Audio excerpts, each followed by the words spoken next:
I never liked silence that pressed against the chest. Some quiet has breath to it, like when a baby finally falls asleep, or when snow settles against the roof. But this kind, the kind that stretches between a closed door and a forgotten name, has no air in it. It just holds. The gift bag handle left a faint crease on my fingers. I had picked it up from a small shop on Main Street.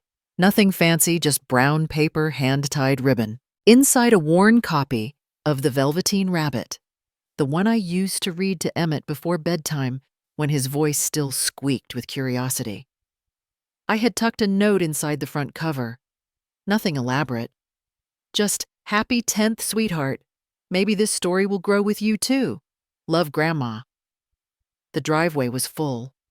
Newer models, sleek silver and white cars I didn't recognize. Someone had parked on the lawn. I stood there for a few seconds longer than I should have. Then I climbed the porch steps slow, careful, as if I were uncertain of my own invitation. I pressed the bell. Once. I listened. No shuffle of feet. No bark of Emmett's dog. No voice calling, coming. Instead, a vibration in my coat pocket. The phone lit up with a message. "We're keeping things small this year, Mom. Hope you understand." No punctuation after that last sentence. Just white space. I didn't reply. I didn't knock again. My thumb hovered over the message, then let the screen go dark. I stepped back and looked through the dining room window. Maddie was laughing, her hands folded together, like she had just told a joke only her mother would find funny. Her parents sat closest to Emmett, helping him slice a cake.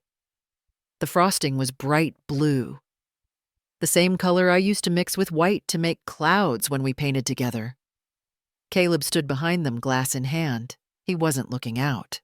The brown paper bag felt heavier than it should have. I adjusted it, then walked back to the car.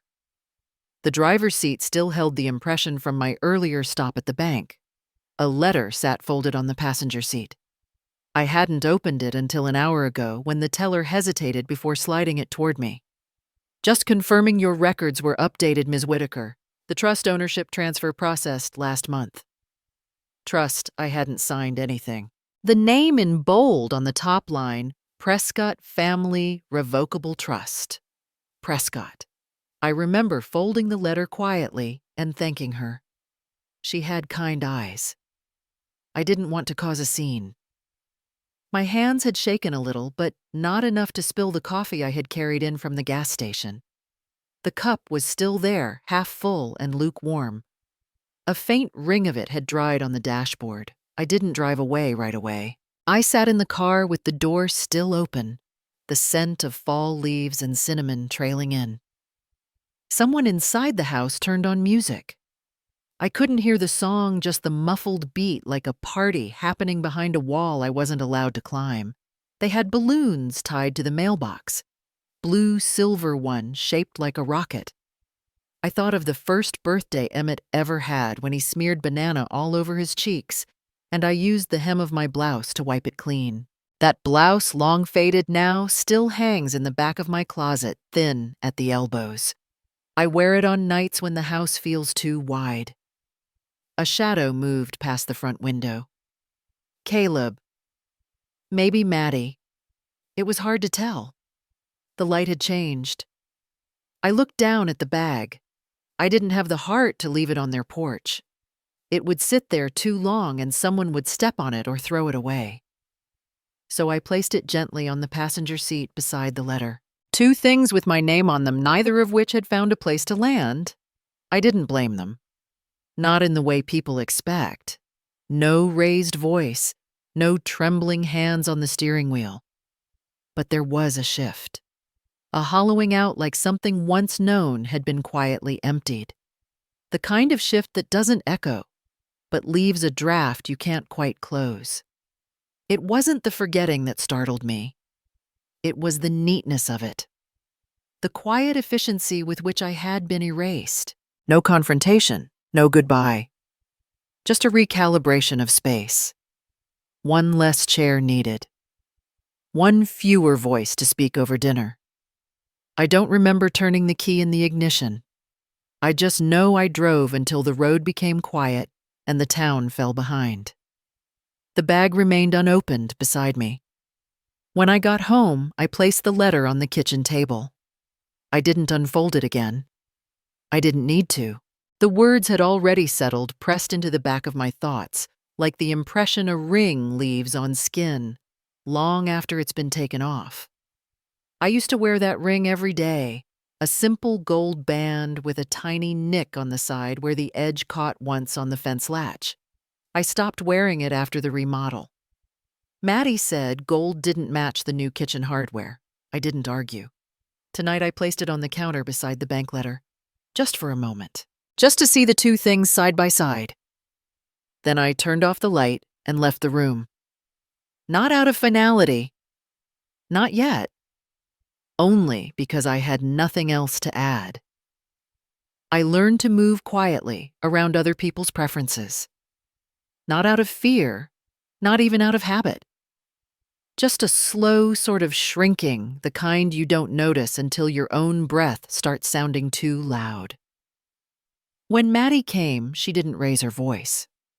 She didn't need to. She brought with her clean lines and unlabeled boxes, the kind that look expensive before you even open them. I offered her the bigger closet.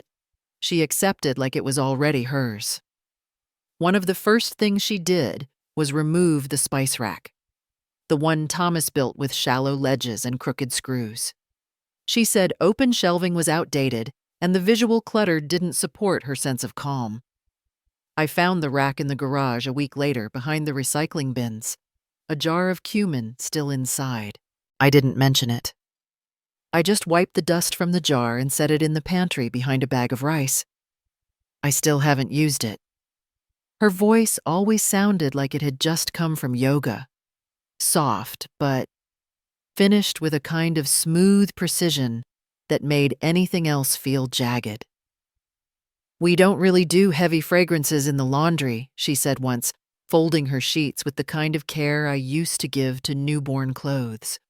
I had switched back to unscented detergent before she finished the sentence. The lavender box I liked sat unopened under the sink for months before I finally gave it away. There were other changes, too. The hallway mirror was replaced by a round one with no frame. My notes on the fridge disappeared overnight. Grocery reminders, Emmett's drawing of a dinosaur, a clipped-out recipe for peach cobbler in my handwriting. Instead, a printed calendar appeared, color-coded. Maddie's initials marked most of the squares. One day, I found my baking dish, the deep one with the worn handles, moved to the top shelf I couldn't reach without a step stool. I asked about it in passing. "Oh," she said, not looking up from her tablet. "We're avoiding gluten for a while, just trying to clean things out." She didn't mean the dish. Caleb once told me in the middle of moving boxes, she has a way of streamlining things. It helps her focus. I nodded, like that explained everything. There was a cupboard where I kept mugs, old ones, some chipped each with a memory. One had a faded gold rim, a wedding gift from my sister. Another said "Number 1 Mom" in Emmett's 6-year-old scrawl. One morning, I reached for that one, and it was gone, replaced by a set of 4 matching stoneware cups. The note was on the counter. "We're editing the kitchen. Not cleaning, not reorganizing, editing." I took a walk after that. I didn't tell anyone. I just walked down to the corner and back past the hardware store and the bakery with the window full of pies. No one in the house ate anymore. When I returned, the front doormat had changed. The old one with fading sunflowers was gone. The new one just said, "Welcome" in lowercase letters. I stood there a moment longer than I meant to. The key still fit, but something about the way the lock turned felt unfamiliar. One Sunday afternoon, I sat down to write a birthday card. Nothing elaborate. Just a few lines for a cousin I hadn't seen in years. Maddie walked past and glanced at the card. Still, "Send those," I capped the pen without replying. That night, I moved my stationery box to my bedroom drawer, the same one where I kept my mother's brooch, an old scarf with a wine stain, and the picture of Thomas holding Emmett at the pumpkin patch. The brooch had a missing stone. I used to mean to fix it. Now I just keep it for the weight. At dinner one evening, she mentioned the word boundaries during a conversation about shared spaces. Caleb nodded like he had been waiting for her to say it. I looked at my plate. We just want things to feel intentional, she said, cutting into her salmon. I had made mashed potatoes. No one touched them. That night, I poured the leftovers into a container and slid them into the back of the fridge. I didn't label it. 2 days later, the container was gone. The next week, I suggested board games on Friday. We try to keep Friday tech-free, Maddie said, glancing at her phone. I didn't bring it up again. Sometimes I would hear Emmett in his room watching old cartoons I had once shown him. But when I knocked to say goodnight, Maddie's voice came from down the hall. He's winding down. We're avoiding evening stimulation. I stood outside the door for a second, long enough to forget what I was holding a sock I had found on the stairs. I left it on the doorknob and walked back to my room. I began drinking tea from a thermos instead of a mug. Easier to carry, easier to keep from clashing with the kitchen's new theme. Once Maddie held up a small ceramic bowl I had brought from my mother's house. This one doesn't quite go with the rest. Should we rotate it out? It had a hairline crack. I said nothing. The bowl disappeared the following week. I stopped wearing my house slippers when I noticed Maddie vacuuming after I passed through the hallway. She never mentioned it, but the timing was always exact. I started folding laundry in my room, brushed my hair in the closet mirror, set alarms to wake before anyone else so the kettle wouldn't be overheard. None of it felt like surrender. Not at the time. It felt like gentleness, like I was making room for something else to bloom. But I've come to realize there's a difference between peacekeeping and self-erasure. One is deliberate. The other is a kind of slow undoing. I had not raised my voice. I had not drawn lines. But one morning, I opened a drawer and couldn't find a single thing that hadn't been chosen by someone else. I stood there looking into the empty space where I used to keep my favorite spoon, the one with the bent handle and the engraving rubbed smooth. And for once, I didn't reach for a replacement. I just let the drawer stay open. I never knew which moment gets remembered and which one simply folds into wallpaper. It's not always the big things. Sometimes it's the silence, right after someone else's name is spoken in place of yours. At Emmett's kindergarten graduation, I had wrapped a wooden frame with his picture in it. I had painted the border by hand green with tiny stars and his initials. He had helped pick the colors. I gave it to Maddie the day before the event. She thanked me without unfolding the tissue paper. At the ceremony, there was a video montage. I remember the music more than the pictures. When the image appeared of Emmett painting at the kitchen table, the frame was different. White, store-bought printed caption below Mom and Dad's little artist. Someone clapped. Maddie leaned toward her mother and whispered something that made them both laugh. I don't think they saw me watching. Later, when they passed out cupcakes, mine was left at the end of the row. No one offered a napkin. I folded it into a paper towel from my purse and took it home. The thank you notes came in the mail 2 weeks later. Maddie's signature at the bottom. I looked through them twice. Mine wasn't there. One afternoon, I sat down to write a birthday card for Caleb. I chose a deep blue card with gold lettering and a small sketch of a lighthouse. I wrote inside, not long, just a memory about the summer he spent at the coast, catching crabs and tracking shells in a notebook.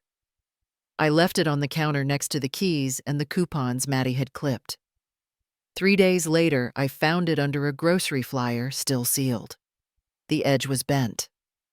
Maddie posted a photo that evening, a gift bag from an online boutique, with the caption, "Love, when surprises arrive early." In the comments, Caleb had typed "Best birthday ever." He never mentioned the card.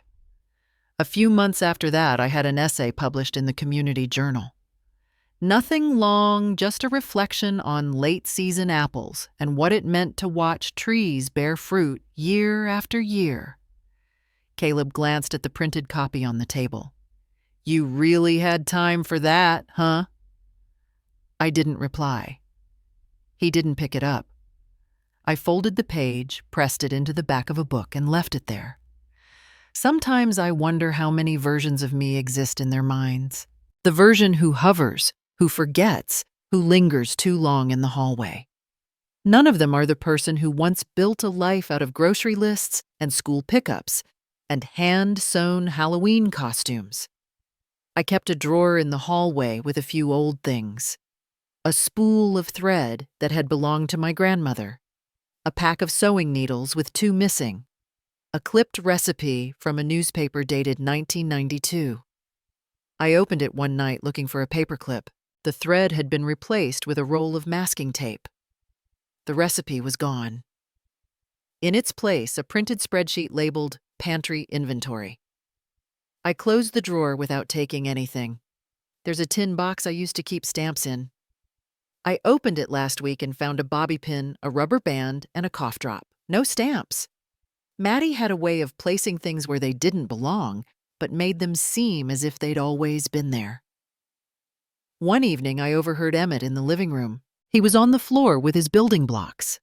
I was passing by with the laundry.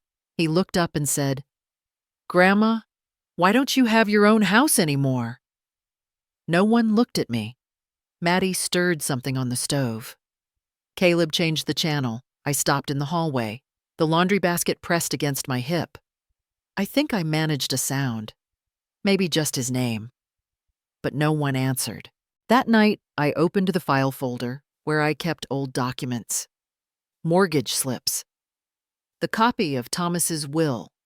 The hand-drawn floor plan of the house from before the renovation. The title was still there. Still said Whitaker. Still had my name. I read it twice. Then I folded it back, careful at the crease, and returned it to the drawer. Caleb once asked me in front of Maddie's parents why I never moved into a senior co-op like most women your age. I didn't have an answer ready. His mother-in-law chuckled and said, "Some people don't know when to transition." No one corrected her. That night I walked into my bedroom and noticed the lamp bulb had been changed. It was brighter, colder. The shade had been turned slightly. My slippers weren't where I left them. I didn't move them back. In the back of my closet, there's an old album. I hadn't opened it in years. The cover is cloth pale green, frayed along the spine. The clasp broke a decade ago, and I replaced it with a safety pin. I undid the pin. Inside, Caleb is 6, sitting on my lap, holding a pine cone like it's a treasure. His cheeks are round, and his socks don't match. I'm wearing a sweatshirt that says Harris Elementary Volunteers. I remember the day. I remember the smell of pine sap on our hands. I remember thinking this is the center of everything. I don't know when we wandered so far from it. I don't know when the memory stopped belonging to both of us. But I closed the album without adding anything. And I didn't pin it shut again. I never imagined my name could be used like a spare key borrowed, copied, then discarded. The letter arrived on a Wednesday. Thin, official, impersonal. Just a single sheet of paper with a statement of transfer. My savings account. Every tutoring check. Birthday money folded into 20s. The balance I quietly tended to for years now listed under Prescott Family Holdings, LLC. I read it twice before placing it flat on the counter. Prescott. Maddie's name. Not ours, not mine. At the bank, I waited behind a man depositing coins in a mesh bag. Catherine Leary still worked the front desk. She wore her reading glasses now. She used to call me Mrs. Whitlow with a little nod. That day, she said nothing except, "One moment, please." She typed. The screen lit her face blue. Then her fingers stopped. "That account's been closed," she said. "Funds were transferred to a linked business account in January. Do you need the authorization form?" The paper she gave me felt warm, as if it had just come off the printer, though I knew it hadn't. There it was, my name in black ink, almost mine, just enough off to make me cold in the chest. The way a forger forgets a detail, only the owner would catch. The tail of the P was wrong. The O leaned. I had signed birthday cards with that name, checks to the church, field trip slips. The signature on this paper felt like a stranger had worn my clothes. At home, I brought down the cedar box from the hallway closet, the same one Thomas used to keep our mortgage documents in. Inside were the usual things: copies of Will's insurance papers, the deed. There, slipped between two fading utility bills, was the form I hadn't signed, a transfer of house ownership. The land, too. Signed, notarized, filed. To a trust I didn't create. With a signature I didn't write. I took a highlighter and ran it across the name Prescott Family Revocable Trust. I didn't know who the trustee was. I didn't need to. I made myself a cup of tea. I let it steep too long and drank it lukewarm, the kind of cup you don't notice until it's empty. The kitchen wall still had the magnetic calendar. March was curling at the corners. I had marked Emmett's birthday with a little blue star. I had already bought him a book wrapped it in paper with planets on it. I left it in the closet upstairs. That evening after dinner, I waited until Emmett had gone to his room. Caleb was rinsing plates. I asked him to sit down. I found the documents. He didn't blink. "We were going to tell you," when he set the sponge down. "Maddie thought it would be easier if everything was consolidated. You've always said you don't like dealing with paperwork." "This house was bought one paycheck at a time," I said. "Your father built the shelves in that closet with his own hands." He scratched the side of his face. "It's still your home, Mom." "No, it's a line item now." He opened his mouth, closed it again. "Maddie's just trying to keep things organized. You don't understand estate planning, so explain it. We wanted to simplify. You weren't really using the savings account anymore, and the house, it's safer in a trust. It protects us." Us. He didn't answer. I looked around. There were framed photos on the mantel. Not one of them had me in it after 2019. From the hallway, Maddie's voice came low and deliberate. "We just want what's best for everyone. But if you can't adapt, it might be time to consider other options." She didn't say what those options were. The radiator ticked behind me. The air felt still, though no windows were open. My coat still hung by the door keys in the pocket. My name was still on the calendar. On the tea tin in the pantry. On the donation envelopes for the church, but not on the deed. Not on the bank account. Not on the family trust. I stood up. No one said a word. Caleb looked down at his phone. Maddie walked away, adjusting a throw blanket on the couch. I didn't pack a bag. I didn't raise my voice. There was nothing to argue. The next morning, the garage code had been changed. I wrote it down on a slip of paper once. The old one. Tucked it in my wallet like something that still belonged to me. I stood in the driveway for a moment, watching my breath in the cold. There wasn't a fight. No slammed doors. Just silence. And the weight of being erased by people who once lived off my voice. That was the day I stopped referring to it as home. It had become a place I used to live. There's a silence that doesn't ask to be broken. I didn't pack much. One canvas tote, faded at the edges, held everything I decided to carry. The original copy of Thomas's will. A photograph from a long-forgotten summer. Caleb barefoot in the garden holding a bent dandelion. My wedding license. A folded church bulletin with his handwriting in the margin. You sang off key today. I loved it anyway. I kept the note. I left the rings. The closet still held my Sunday coat, the one with the mended lining. I didn't take it. I didn't want to touch anything that had started to carry their scent. I drove to Iris Monroe's house without music. The road was quieter that way. The hum of tires on the asphalt reminded me of dishwater slow and looping like the mind when it's too tired to think, but not yet ready to forget. Iris didn't open the door with questions. She looked at my hands before my face. I must have been holding them stiffly. Put your things down, she said. You can have the room with the yellow curtains. I didn't explain. I just need somewhere quiet for a few days. She nodded. The door didn't creak when she closed it. That night, I laid the photograph face down on the nightstand. I turned off my phone not because I feared what might be said, but because I already knew.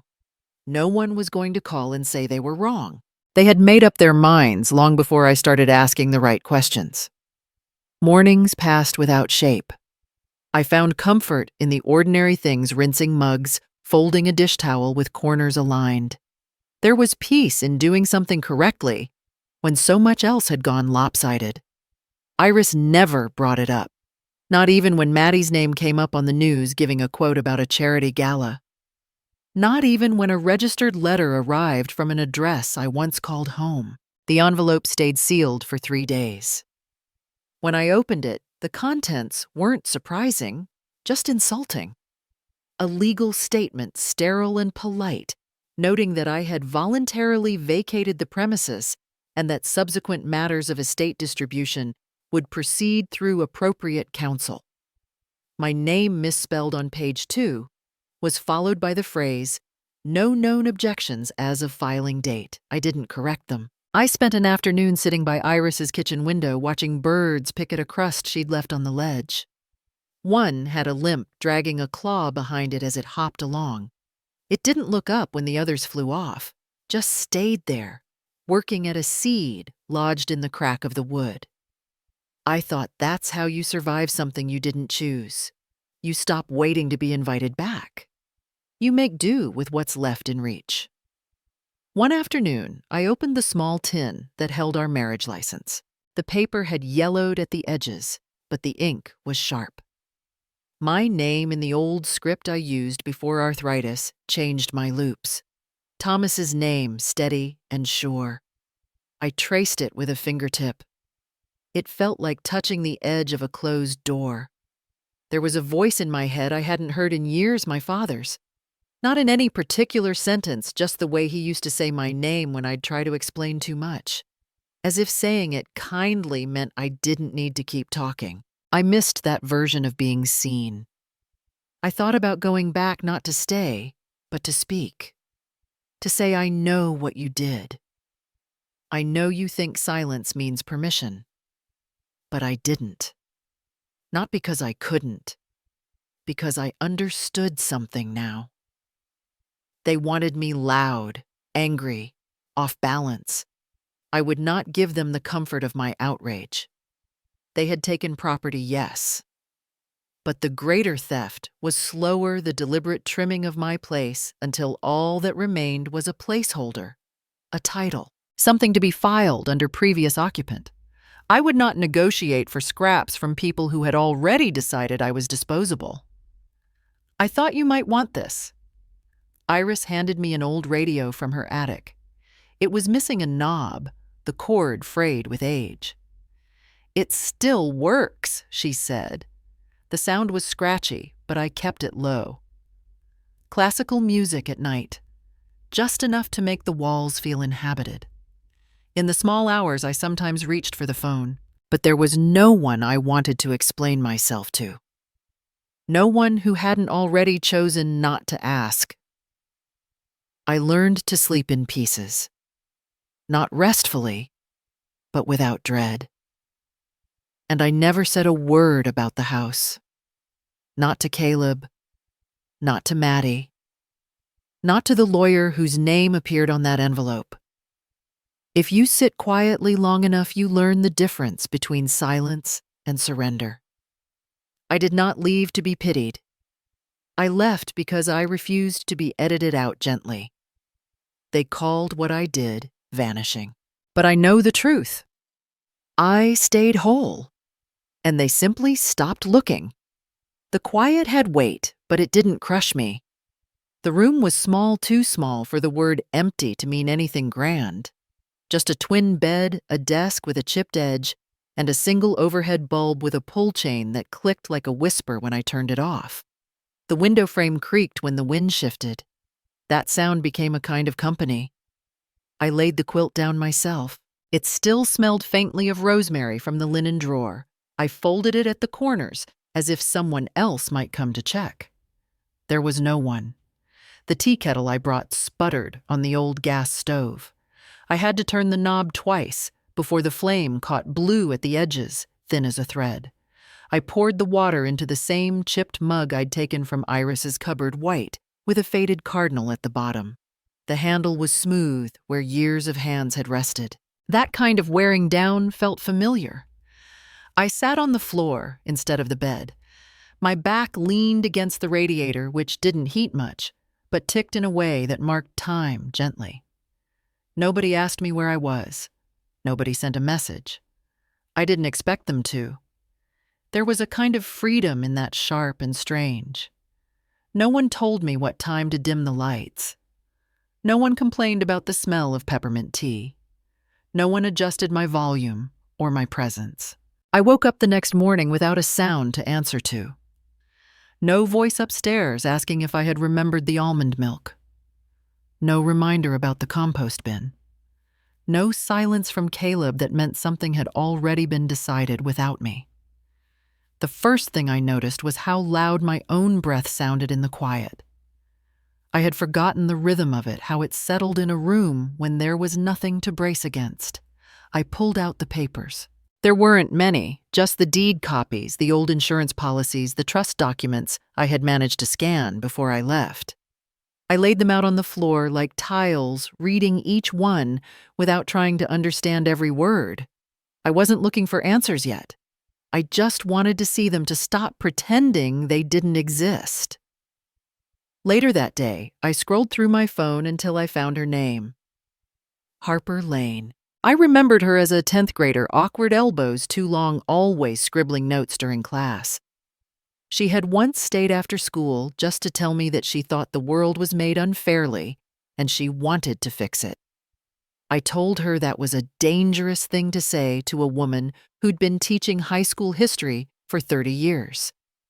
She had smiled and said, "That's why I'm telling you." I tapped her contact. The phone rang once before I hung up. Then I typed instead, "Would you have time for coffee and a few questions about some paperwork?" Her reply came 20 minutes later. "Of course. Name the place." I didn't name one yet. The rain that night was soft, more like breath on the window pane than weather. I wrapped the quilt around my shoulders and sat at the desk. I didn't write anything. I didn't need to. I just placed a pen next to the envelope from the lawyer and let it sit there like a challenge I hadn't accepted. I thought about the kitchen clock back at the house. The one that always ticked 2 seconds behind, like it was politely trailing behind the rest of us. Maddie hated it. She said it was unnerving. Caleb promised to replace it, but never did. I liked it that way, just enough off to remind me that time didn't always have to be sharp. Now I didn't know if it was still on the wall or if they had finally taken it down. I didn't ask. That's the thing about leaving quietly. You give up the right to updates. There was a moment, brief, thin as a thread, when I considered calling Caleb, just to ask how Emmett was. But I didn't. I already knew the conversation would begin in apology and end in justification. I wasn't in the mood to be corrected gently. Instead, I boiled water again. I used the same tea bag twice. The second steep was weaker, but I didn't mind. Some things lose strength and still serve. Iris texted once. "Let me know if you need anything." I stared at the message longer than I should have. I didn't answer. Not because I didn't need anything, but because the only thing I needed wasn't something anyone could bring in a paper bag or fold into a guest towel. I needed to not be erased, not debated, not reconsidered, just remembered as whole. I opened the bottom drawer of the desk and found a notepad someone had left behind. It had a child's drawing on the first page, crayons mashed into the paper, a house with 4 stick figures, and a sun with eyelashes. I folded that page and slipped it between the trust documents. Not because it belonged there, because I needed something human to live among the paper. I haven't unpacked fully. I don't know if I will. Every drawer I leave empty feels like a choice I made. They might think I disappeared. They might say I gave up. But I know better. I stayed. I simply stopped knocking. They didn't come to check on me. They came because I hadn't died. I've noticed people only come back when they think there's something left to gain. Not to ask if you're warm enough, fed enough, steady enough, but to measure what might still be theirs. The phone rang. I didn't move. I watched it blink quietly on the counter like a stranger knocking at my door with too much purpose. No name showed, but I knew the number. My fingers stayed curled around the ceramic handle of my mug, the glaze cracked and dulled from years of use. There was a voice message. We should talk about reallocating some assets, just to make things easier for the family. Family. I let the voicemail end without replaying it. My hand reached for the envelope Harper had sent a few days earlier, now worn at the corners. I unfolded it again, the creases softer than the facts inside. Investment account, $295,000 gone. House title transferred, $850,000. Retirement savings emptied, $145,000. A total of $290,000. Vanished through legal documents filed by a company I never heard of until it was too late. Prescott Family Holdings, LLC. Prescott Maddie's maiden name. Clean, quiet theft. Padded with spreadsheets and notarized pages. I hadn't heard a word in weeks. No visits, no inquiries, no mention of the hospital appointment I missed or the check-in texts I never received. Just silence. Until Harper reached out to a local reporter. I hadn't asked her to, but I hadn't stopped her either. The reporter, Shelby Ryan, had confirmed she was working on a story. Elder Financial Exploitation Family Trusts gone wrong. A woman erased from her own life, one legal form at a time. The article was set to run next Thursday. That was when the emails began. Opal, we'd love to see you this Sunday. Just a small brunch. Just close family. We think it's time to have a peaceful conversation. Attached was a non-binding resolution agreement. Lines dividing what hadn't yet been taken. They framed it as fairness. A chance to move forward. I ran a thumb along the table's edge. A worn groove remained where Thomas used to sit rocking the chair just slightly after long workdays. The chair was gone now. So was the house. So was everything, except that faint dent in my memory. A text followed. Mom, it's not what you think. Let's not make this ugly. Not what I think. I reread that line 5 times until the screen dimmed and the words became ghosts in the glass. Not what I think. As though numbers lie.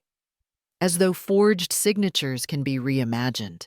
As though a mother's name signed without her hand could be explained away with Sunday brunch and passive verbs. I made tea, not because I needed it, but because it gave my hands something to do. The kettle hissed and settled. I opened the old tin labeled lavender, though the scent had long faded. Inside were documents, my birth certificate, Thomas's will, the original deed, the power of attorney I never thought anyone would misuse. I didn't look at them long. I already knew what they said. They told the truth Caleb hadn't, that it wasn't a misunderstanding, that Maddie hadn't acted alone, that Caleb had signed, that he had known, that they had waited until I was quiet enough, tired enough, grateful enough not to question the paper slid across the table, that my silence made their theft cleaner.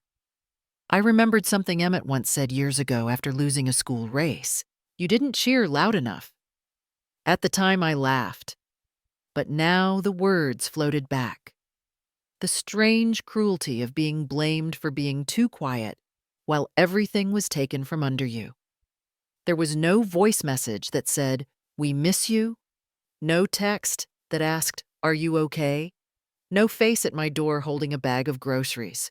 Only strategy. Only smoothing the road ahead for themselves. A knock came that same afternoon. Evelyn from church stood there with a loaf of banana bread. She didn't ask questions. She didn't stay. Just a note folded into the foil. "We miss you." I didn't know if she meant the church or the version of me who hadn't yet disappeared. The PDF stayed on my screen all evening. Legalese boxes to check, lines to sign. A final insult offered like a kindness. A settlement when what was taken hadn't been accidental. They wanted closure, not justice. Quiet, not clarity. I thought about going, just to see them flinch. Just to see Maddie pour decaf into the fine china she never let me touch, talk about moving forward while keeping her hand on Caleb's knee like a caution sign. But I didn't want to see their faces rearranged into concern. I didn't want their voices softened for effect. I didn't want to sit across from people who believed I'd fall for it twice. I taped a single line above my desk, printed in plain black ink. Silence is not surrender. It is the beginning of clarity. I stared at it for a long while. Then I wrote my reply. Just 5 words. "I will see you at court," and I clicked send. I'm no longer the one asking for a seat. I'm the one choosing where I belong. Some changes don't come like thunder. They come like a chair finally pulled back into place after years slightly askew. I hadn't planned on buying a house. I didn't even plan on staying in Eugene. But there it was, a small 2-bedroom cottage with a broken fence and a rusted mailbox. Harper showed me the listing without saying a word. I nodded. That was enough. I signed the purchase form with my own pen. Not the free kind from banks. A simple blue rollerball that bled a little on the O in my name. I didn't press too hard. The paper still took me seriously. The rooms were empty when I first walked in, but not cold. I opened the windows. The blinds stuck halfway, like they hadn't been asked to move in years. I didn't fix them right away. I let the light come in crooked. I brought only 4 boxes from the rented room. One held a blanket that still smelled like old cedar. Another held the tea tin. The third was full of folders labeled in Harper's handwriting. The last was a shoebox of books I had underlined in my 20s and then again in my 40s. I didn't unpack them in a hurry. I liked seeing what I chose to keep. I made tea on the first morning and laughed loud. It surprised me. The kettle sang. No one shushed it. No one told me caffeine wasn't good past noon. I drank it black. I left the spoon in the cup and let it clink against the sides with every sip. I started a notebook. Not for legal notes, not for appointments. A plain college-ruled pad. The kind you find in the school aisle next to glue sticks.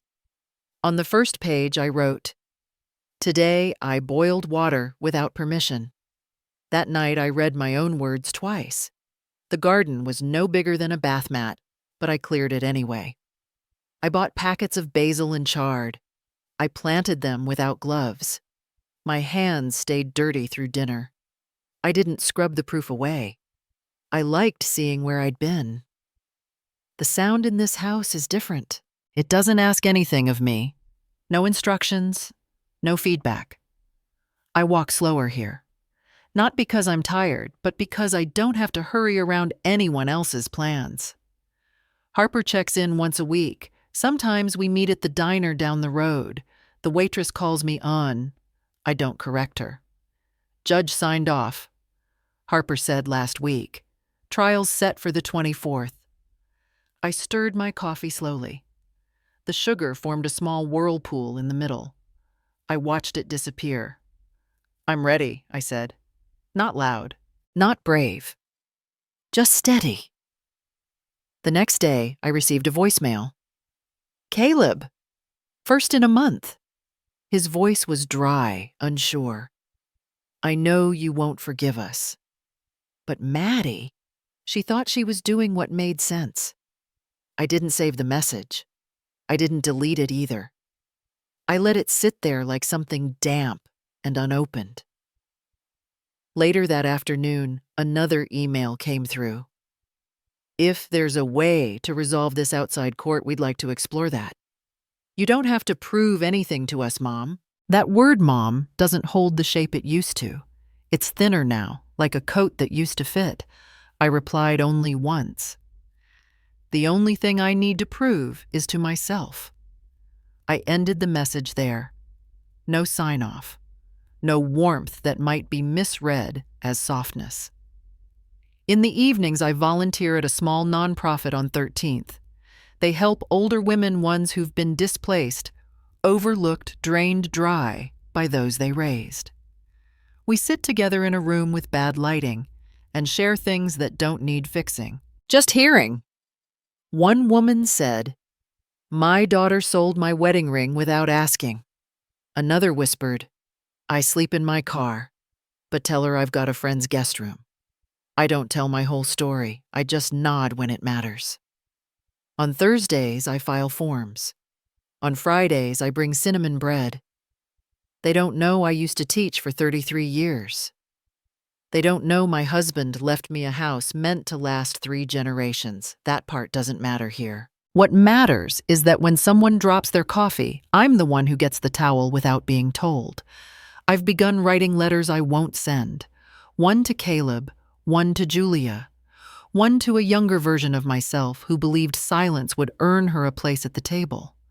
One started with, "You were never invisible. They just refused to look." I keep them in the same folder as my court documents. The day the official summons was mailed, I sat by the window with the envelope unopened on my lap. The mailman waved through the screen.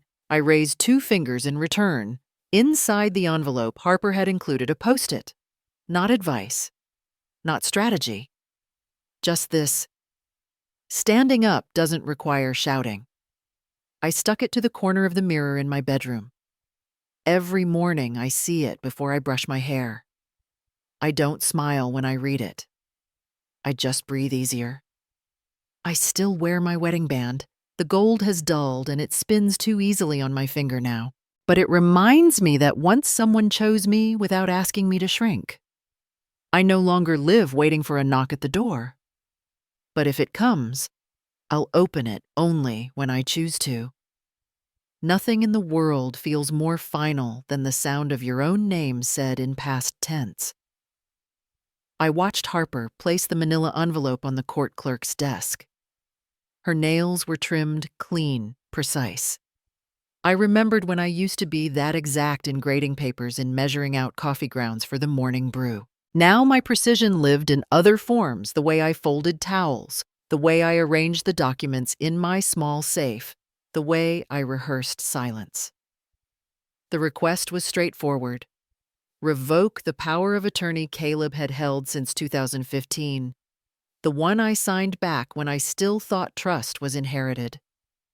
The second request took longer to explain: the registration of a foundation, the Whitaker House for Women, a nonprofit dedicated to helping women over 50 navigate the same kind of betrayal I had faced. A place to go, a door to close behind them from the inside. The court date was set. I didn't dress differently that morning. Same gray sweater with the threadbare sleeve. The one Thomas used to say made me look like myself. My shoes were polished, not new. I didn't bring anyone but Harper. And I carried only one thing, a small tin box with a brass latch, the same one that had once held peppermint bark during Christmas.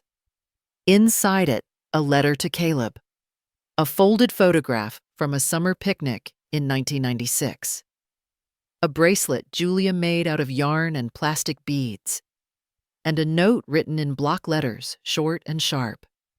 You kept my image, but you lost me. No return address. No apology tucked inside. Later that afternoon, I walked up the gravel path of their house, not mine anymore, and left the tin box on the porch. The wind knocked a leaf against the door. No one opened it. I didn't wait. Back home, I brewed a fresh pot of tea. Jasmine this time. The tag on the string read, "Begin where you are." I let it steep too long. The phone buzzed once, then again. I didn't check. But the third vibration, sharp and persistent, broke the rhythm. Maddie's name lit the screen. A text, long and clipped. Opal, if you go through with this, it will make everyone look bad. Do you really want to humiliate your own family? I stared at the message until the screen dimmed. Then I picked up the brass nameplate Harper had delivered earlier. Thin, cleanly engraved Whitaker House. A home for her. I took a photo of it and attached it to a reply. Nothing else. She didn't respond. The next morning, I donated the last of Caleb's school trophies to the church rummage sale. I didn't look at the plaques. I didn't mention his name. A woman named Janice picked them up and said her nephew might like the wood for a project. That felt right. Harper brought over more documents to review nonprofit tax forms, board structure, budget drafts. I made 2 cups of coffee, one stronger than the other. We didn't talk about the court date. We didn't need to. A letter came from Julia. Handwritten. She didn't say where she was staying, but she signed the bottom with a heart, and her nickname for me, Grammy O. Sometimes I hear your voice in my head when I make toast. That part of you is still with me. I miss the way you let me talk without fixing anything. I folded it once, slid it into the tea tin, now repurposed again. Nothing inside that box needed organizing, just keeping. The week before court, Caleb called. I let it go to voicemail. Mom, I'm not proud of what happened, but it got out of hand. Maddie, she thought she was protecting the family. Maybe we went too far. I never wanted you to feel erased. There was a pause. I hope you'll reconsider. You don't need to do this. Not like this. I pressed delete. That same day, I mailed back something I'd kept too long, his grandmother's engagement ring. I wrapped it in tissue, placed it in a velvet pouch, and added a note. Return what doesn't belong to you. That's what I'm doing. I didn't write my name. The final Sunday before the hearing, I sat on the porch of my 2-bedroom house and listened to the wind pull at the fence. A neighbor waved. I waved back. No one asked for anything. No one measured my usefulness. That night, I wrote the mission statement for Whitaker House. To give dignity back to women who were told they no longer mattered. No metaphor. No embellishment. On the morning of the hearing, Harper and I arrived early. The courtroom smelled of varnish and coffee. I wore the same sweater. My fingers didn't tremble. Inside, I saw Caleb look down. Maddie sat rigid, her lips, thin knuckles white. They had dressed well. They had practiced. But they hadn't prepared for the absence of appeal. The judge spoke. Papers shuffled. Questions came. I answered plainly. Not to win, just to name what had happened. Power of attorney revoked. Foundation approved. Damages under review. The gavel tapped once. Nothing loud. Just enough. Outside, the sun hit the metal nameplate Harper handed me. I ran my finger along the edge. The car keys sat warm in my palm. I drove past my old street one last time, slowed only slightly. The lawn was trimmed, curtains drawn. No sign of them. I didn't stop. I didn't take a photo. I turned the wheel and kept going. Not forward, just away, where I chose to be, from the inside. They say silence grows loud over time, but mine settled into something quieter than absence. It became space. I wore the indigo cardigan Thomas had once folded into my hospital bag. The sleeves had thinned one button missing, but it held like a second skin. I poured peppermint tea into 2 mugs, though I only expected one person. Harper arrived with folders tucked under her arm. Her smile was calm, unhurried, the kind you offer someone who no longer needs cheering. The first quarter report. Whitaker House has housed 6 women so far. Legal aid provided. Basic health care arranged. One of them, Marlene Fisher, she's written something for you. The letter came folded into a blue envelope with trembling script. I unfolded it slowly, then read it twice. I thought I had disappeared, but someone saw me. Thank you for that. No tears. I pressed the paper flat and tucked it inside the worn pages of my notebook, the one with a corner stained by coffee and time. I walked Harper to the gate. Her car pulled away in silence, and I stood among the lavender hedges. They had begun to bloom late this year, stubborn in their own way. I returned to the house alone, but not empty. Later that week, a postcard came. No return address, just a postmark from Denver, Colorado, and Caleb's handwriting still angular, like his words never learned to rest. I saw the article. I understand now. I'm not asking for forgiveness. I just hope you're at peace. Caleb, no plea, no number to call, not even a signature that lingered, just a fragment of something unfinished. I didn't reply. Not from spite, but because silence was no longer a punishment. It was my boundary. I lit the stove, waited for the kettle to sing. 1 mug this time. The space at the table remained open, but I'd stopped setting a place for absence. My calendar had no court dates now, only notes written in pencil. Repot basil, library return due, check gutters, tasks small enough to carry, human enough to matter. I visited the community center each Thursday, not as a client, but as a guide. I sat with women who still spoke in half sentences, who held their coats through the entire meeting. Your name still belongs to you, I told one. She nodded, not because she believed it yet, but because the sentence had a shape she could grow into. I began journaling again. Not whole entries, just fragments. I drank my tea hot, without waiting for anyone else to be ready. The wind knocked over a clay pot. I didn't curse. I just swept. I wore yellow today. It was mine to choose. Some mornings I walked past the market without buying anything. It felt like choice. The court had ruled in our favor. Harper handled the press, the signatures, the quiet apologies scribbled into legal briefs. I didn't attend the final hearing. I didn't need to watch what I already knew. Maddie never reached out again. Caleb's postcard stayed in the drawer next to the loose paper clips and spare keys. I didn't frame it. I didn't destroy it. I let it live there just enough to remind me that not all echoes need chasing.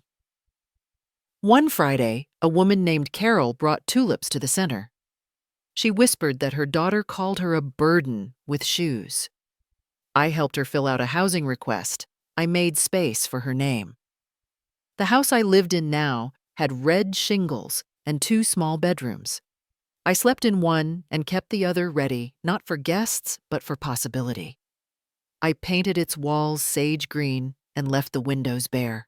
Light came through exactly as it should. I no longer checked for messages before breakfast. I made waffles every Sunday, though no one asked for them. The first few weeks, I burned them. Now they turn golden just as the kettle begins to steam. I read slow novels. I trimmed the lavender. I let myself laugh aloud when a radio ad mispronounced oregano. Sometimes I sat on the back porch and reread an old line I'd once scribbled on an envelope. You don't need to win. You only need to stop handing yourself to those who never earned the weight of you.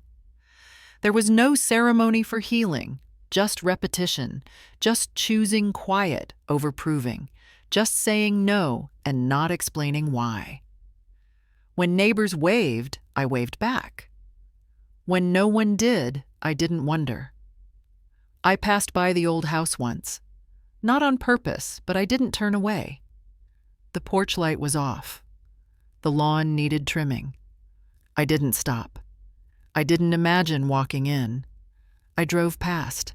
Not faster, not slower. Just forward. And in that motion, I understood not all doors need closing. Some are simply behind you now, so I returned home not to where I had been erased, but to where I had written myself back in. A house with no locks behind my smile, a chair that never had to be earned, a name whispered only by me, but loud enough to stay.